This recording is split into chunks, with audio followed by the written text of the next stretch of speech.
17वीं शताब्दी का अंत हो चुका था। शिवाजी और उनकी सेना इतिहास बन चुकी थी। मराठा साम्राज्य का ध्वज हवा में लहरा रहा था, लेकिन चुनौतियां खत्म नहीं हुई थी। दिल्ली अब भी मराठों को ललकार रही थी। कैलेंडर में दर्ज हुआ 1720। पेशवा बाजीराव प्रथम ने सत्ता संभाली और ऐलान किया, मराठा साम्राज्य अब सिर्फ सह्याद्री की घाटियों तक सीमित नहीं रहेगा। अब यह यमुना के किनारे दिल्ली की दीवारों तक पहुंचेगा। लेकिन इसके लिए चाहिए थे ऐसे योद्धा जो सिर्फ युद्ध भूमि में अडिग ना हो, बल्कि दूर अनजान जमीन पर मराठा झंडा बुलंद कर सकें। तभी एंट्री होती है राणोजी सिंधिया की, जो महाराष्ट्र के छोटे से गांव कनेरखेड़ा के मामूली किसान थे। हालांकि मराठा सेना की तरफ से सिंधिया परिवार सालों से लड़ता आया था। परिवार का पेशा किसानी था, लेकिन शौक युद्ध लड़ना।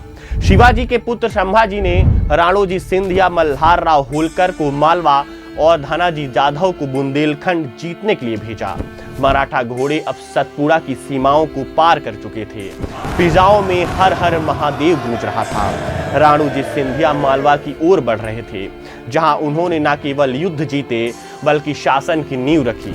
ये कहानी केवल एक साम्राज्य और एक विजन की है, जो सह्याद्री की चोटियों से शुरू हुआ था और यमुना किनारे दिल्ली के तट तक पहुंचने वाला था। यह था पेशवा बाजीराव का उत्तर अभियान और उसी से जन्मा ग्वालियर का सिंधिया राज। राणोजी ने उज्जैन को अपनी राजधानी और प्रशासनिक केंद्र बनाया। उज्जैन सांस्कृतिक, व्यापारिक और धार्मिक दृष्टि से भी बेहद महत्वपूर्ण था। राणोजी राव पेशवा के अधीन थे, लेकिन उन्होंने मालवा और उसके आसपास के क्षेत्रों में स्वतंत्र निर्णय लेना शुरू कर दिए। जमींदारों और राजाओं से सिंधिया ने टैक्स वसूलना शुरू कर दिया। अपने झंडे तले सेना बनाई, आसपास के सरदारों को अधीन किया। नर्मदा के उत्तर में अपनी स्थायी छावनी बनाई। ग्वालियर, चंबल घाटी और बुंदेलखंड तक अपने नियंत्रण को फैलाया। ये सब कुछ पेशवा के नाम पर किया जा रहा था, लेकिन नियंत्रण राणोजी के हाथों में था।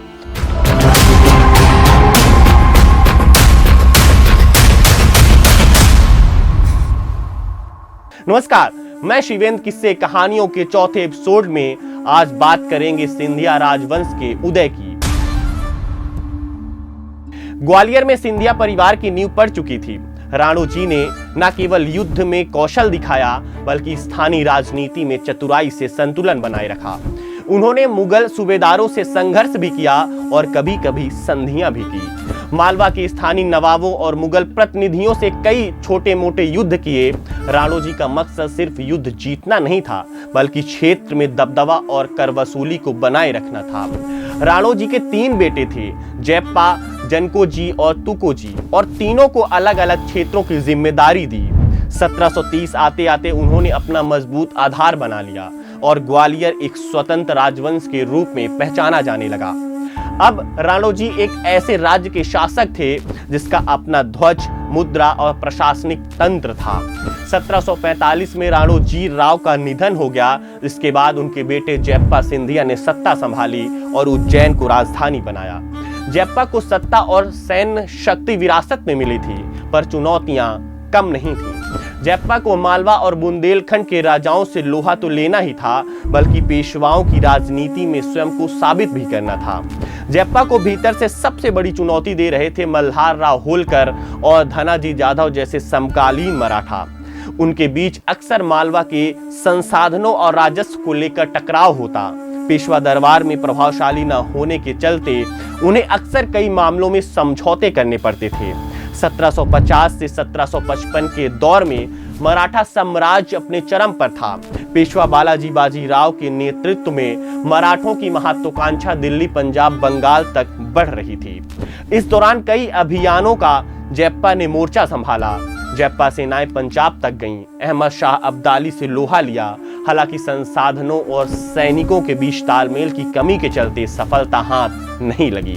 लेकिन जयप्पा के बढ़ते वर्चस्व के कारण 1757 के आसपास मालवा और सैन्य ठिकानों को लेकर होलकर और सिंधिया के बीच संघर्ष चरम पर पहुंच गया।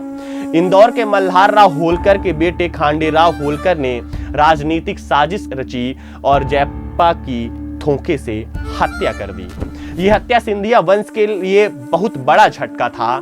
इससे मालवा क्षेत्र में सिंधिया की स्थिति डगमगा गई। जयप्पा की मृत्यु के बाद उनके नाबालिग बेटे जनकोजी सिंधिया को उत्तराधिकारी बनाया गया, लेकिन वास्तविक सत्ता उनके भाई महदजी सिंधिया के हाथों में थी। उन्होंने युद्ध की कला, रणनीति और प्रशासनिक सूझबूझ से खुद को साबित भी किया, लेकिन तभी बालाजी बाजीराव ने उत्तर भारत में बड़ा अभियान छेड़ दिया, जिसका अंत पानीपत की तीसरी लड़ाई में हुआ। सन 1761 दिल्ली के उत्तर में मराठा साम्राज्य अपनी पूरी ताकत के साथ मोर्चा संभाला। सदाशिवराव भाऊ के नेतृत्व में सिंधिया, होलकर, गायकवाड़, भोसले सब एकजुट थे। महदजी सिंधिया घुड़सवार सेना की कमान संभाला और उनके साथ हो लिए युवा जनकोजी सिंधिया, जो अपने पिता जयप्पा सिंधिया की विरासत लिए युद्ध भूमि में उतरे थे। लेकिन किस्मत बेरहम थी। अफगानों की ताकत, धोखा और चालाकी के आगे मराठा मोर्चा टूट गया। 14 जनवरी को तीसरे पानीपत के युद्ध में मराठों की भीषण पराजय हुई। युवा जनकोजी बंदी बना लिए गए और फिर बेरहमी से मार डाले गए। सिंधिया वंश के भविष्य पर अचानक अंधेरा छा गया। इस युद्ध में 31 साल का एक रणबांकुरा बुरी तरह जख्मी पड़ा था। एक अफगान सिपाही ने उसके घुटने पर ऐसा वार किया था कि वह जिंदगी भर ठीक से चल नहीं पाया। मौत सामने खड़ी थी। तभी राणे खान नाम का एक भिस्ती यानी पानी पिलाने वाला वहां पहुंचा और उसने उस जख्मी सैनिक को पहचान लिया। यह राणोजी सिंधिया के सबसे छोटे बेटे महदजी सिंधिया थे। राणे खान महदजी सिंधिया को अपनी बैलगाड़ी में बैठाकर सुरक्षित जगह ले गया। महदजी सिंधिया की जान तो बच गई थी, लेकिन सिंधिया सल्तनत लगभग खत्म हो चुकी थी। वो कहते हैं ना, शेर से ज्यादा खतरनाक होता है घायल शेर, क्योंकि तब उसके पास खोने के लिए कुछ नहीं होता। महदजी सिंधिया घायल शेर हो गए थे। यहीं से उस सफर की शुरुआत हुई जो उन्हें दिल्ली का किंग मेकर बनाने वाला था। महदजी को समझ में आ गया था, अंग्रेजों की बढ़ती ताकत का मुकाबला पुरानी तरकीबों से नहीं किया जा सकता। वो एक ऐसी सेना बनाने की मुहिम में जुट गए जो यूरोपियन स्टाइल में लड़ सके। इसके लिए उन्होंने एक फ्रेंच कमांडर बनवदे बोइन को अपनी सेना में भर्ती किया। बोइन की मदद से महदजी ने पैदल सेना की 16 बटालियंस, 500 तोपें और 1 लाख से ज्यादा घुड़सवारों की एक ताकतवर फौज खड़ी की, जो यूरोपियन तौर तरीकों से लड़ सकती थी। महदजी कुशल योद्धा के साथ चतुर रणनीतिकार भी थे। उन्होंने देखा कि दिल्ली में मुगल बादशाह शाह आलम द्वितीय नाम का सुल्तान रह गया है। असल ताकत तो उसके वजीरों के हाथ में है। तो महदजी ने दिल्ली की तरफ कूच कर दिया। 1772 में दिल्ली में कब्जा किया और शाह आलम को दोबारा तख्त पर बैठाया। इस मदद के बदले बादशाह ने महदजी को वकीले मुतलिक यानी सम्राट का संरक्षक बनाया। इस पदवी को महदजी ने पुणे में बैठे पेशवा को सौंप दी और कहा, मैं तो उनका डेपुटी हूं। लेकिन इतनी बात पक्की थी कि अब दिल्ली की सल्तनत महदजी के इशारे पर चलती थी। कुछ साल बाद 1788 में गुलाम कादिर नाम के एक रोहिला सरदार ने दिल्ली पर हमला किया और बादशाह आलम की आंखें निकलवा दी। एक बार फिर महदजी की सेना दिल्ली पहुंची और बादशाह को बचाया। अब तक महदजी उत्तर भारत के सबसे ताकतवर शख्स थे, लेकिन वफादार इतना कि 1792 में जब पुणे की में पेशवा के दरबार में पहुंचे तो हाथी से उतरकर सबसे पीछे खड़े हुए। जब पेशवा ने उन्हें आगे आने को कहा तो महदजी ने एक पुरानी पोटली खोली जिसमें उनके पिता राणोजी की जूतियां रखी हुई थी। महदजी ने कहा, मेरा और मेरे पिता का असली काम तो यही था। महदजी की महत्वाकांक्षा भारत के सभी ताकतों को अंग्रेजों के खिलाफ एकजुट करने की थी, लेकिन 1794 में उनकी मौत हो गई और इसके साथ ही उनका सपना अधूरा रह गया। इतिहास के जानकार कहते हैं कि महदजी कुछ और साल जिंदा रहते तो शायद भारत का इतिहास कुछ और होता, लेकिन इतिहास इसी अगर और मगर कहानी का नाम है। महदजी की 9 पत्नियां थीं, लेकिन कोई बेटा नहीं था। अपनी मौत से पहले उन्होंने अपने भतीजे दौलत राव को अपना वारिस चुना। महदजी के साथ ही सिंधिया खानदान में वारिस न होने का जो सिलसिला शुरू हुआ वह अगली 1.5 सदी तक इस परिवार का पीछा करता रहा। सिंधिया परिवार में 1857 का साल निर्णायक मोड़ लेकर आया। पूरे देश में आज़ादी की आग सुलग रही थी और इसकी लपटें झांसी से निकलकर ग्वालियर तक जा पहुंची। रानी लक्ष्मीबाई अंग्रेजों के खिलाफ अंतिम लड़ाई लड़ते ग्वालियर पहुंची। उम्मीद थी कि ग्वालियर के महाराजा जयाजीराव सिंधिया उनका साथ देंगे, लेकिन जयाजी ने झांसी की रानी का साथ नहीं दिया।